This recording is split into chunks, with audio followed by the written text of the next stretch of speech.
भारत की चेतावनी के बाद बोला ताइवान, निश्चिंत रहे भारत, हमारे रहते कुछ भी ना होने देंगे। आखिर क्यों भारत के लिए सब कुछ करने को तैयार है तालिबान? भारत के एक आदेश पर तुरंत शुरू की कार्यवाही। भारत के जाल में बुरी तरह से फंस गया है चीन। किसी ने सोचा तक नहीं था कि इस कदर मजबूर हो जाएगा ड्रैगन। चीन को फंसाने के चक्कर में भारत बेवकूफी कर रहा है। आने वाले समय में भुगतना होगा खामियाजा। अगर भारत की कृपा नहीं हुई तो भूखा मरेगा ड्रैगन। चीन की मदद कर अपना घाटा कर रहा है भारत। आइए दोस्तों, पहली खबर की तरफ बढ़ते हैं, जहां हाल ही में काबुल में भारतीय अफसरों और तालिबान की मीटिंग हुई। तालिबान ने भरोसा दिलाया कि भारत के खिलाफ साजिश करने वाले आतंकी संगठनों पर लगाम कसी जाएगी। तालिबान ने कहा कि सटीक जानकारी मिली तो वे आतंकियों के खिलाफ एक्शन लेंगे।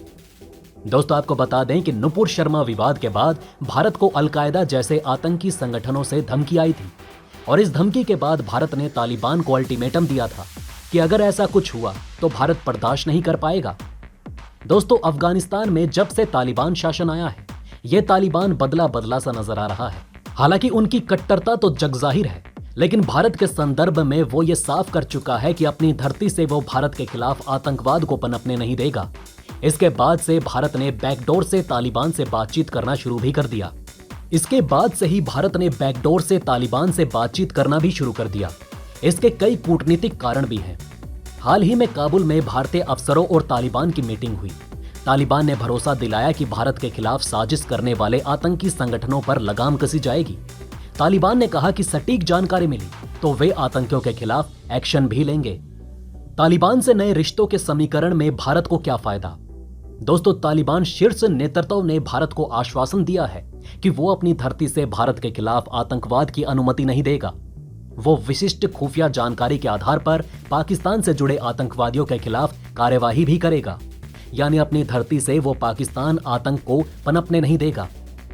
ये भारत के खिलाफ राहत की बात है। अन्यथा पाकिस्तान के इशारे पर अलकायदा, जैश ए मोहम्मद जैसे आतंकी संगठनों के भी वहीं ठिकाने बना लिए जाते थे। अलकायदा की धमकी के बाद तालिबान ने दिया भरोसा।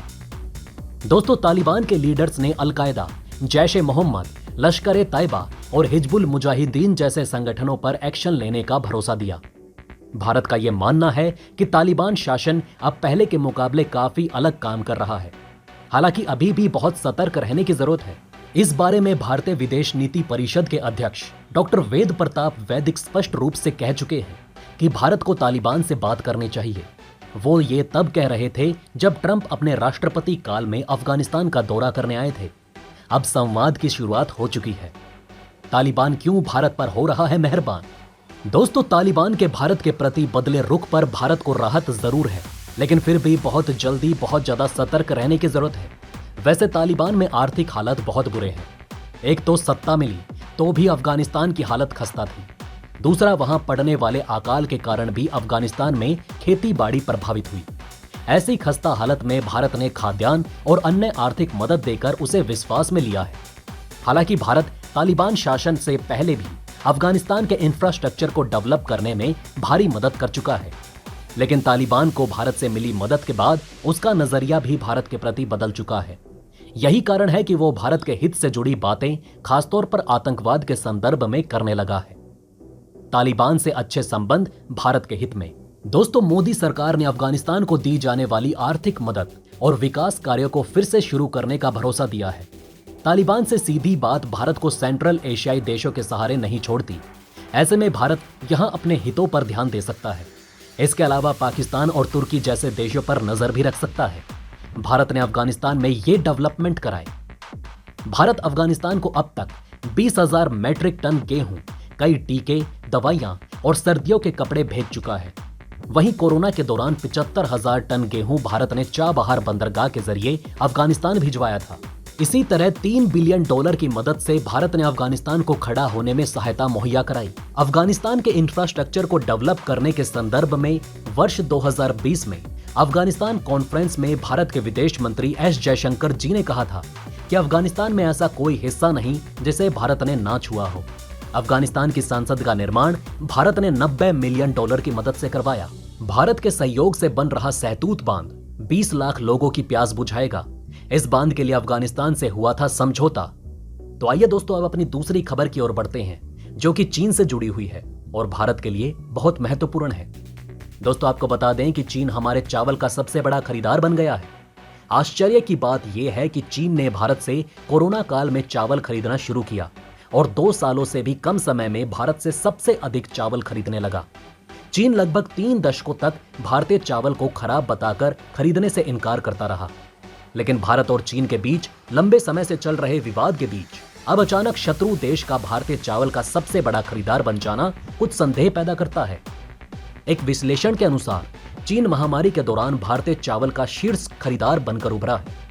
चीन ने भारत से इस दौरान 16.34 लाख मीट्रिक टन चावल का आयात किया।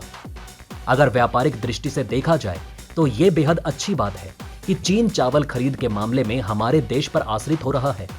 इससे अच्छी बात क्या होगी कि हम अपने प्रोडक्ट निर्यात कर शत्रु देश से लाभ कमा रहे हैं। पर इसमें एक समस्या है। धान की खेती करना अब फायदा नहीं, नुकसान का सौदा बनता जा रहा है और ये बात विकसित देश समझ चुके हैं। चीन दीर्घकालीन सोच के साथ इन फसलों और उत्पादों को अपने यहां पर हतोत्साहित कर रहा है जो अधिक पानी मांगते हैं और पर्यावरण के लिए समस्या बनते हैं। आंकड़ों के मुताबिक हमारे किसान 1 किलो चावल उगाने के लिए लगभग 5000 लीटर पानी की खपत कर रहे हैं। अंधाधुंध धान की खेती पर जोर देने के कारण भूजल स्तर तेजी से गिरता जा रहा है। इसकी वजह से जल और जलवायु संकट बढ़ रहा है।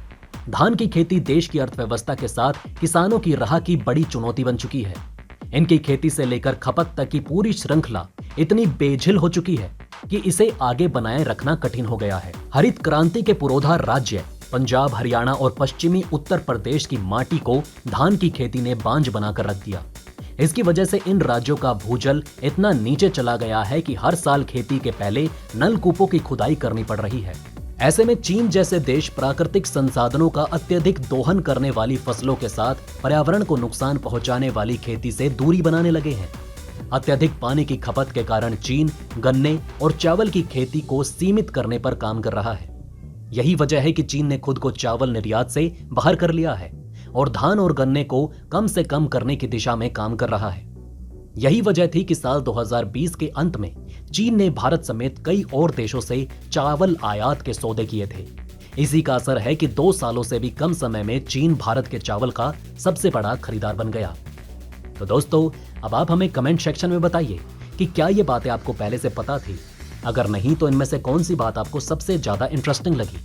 और दोस्तों, कमेंट बॉक्स में जय हिंद लिखना ना भूलिएगा। तो दोस्तों, हमारे इस वीडियो में हमने आपको बहुत सी बातें बताने की कोशिश की।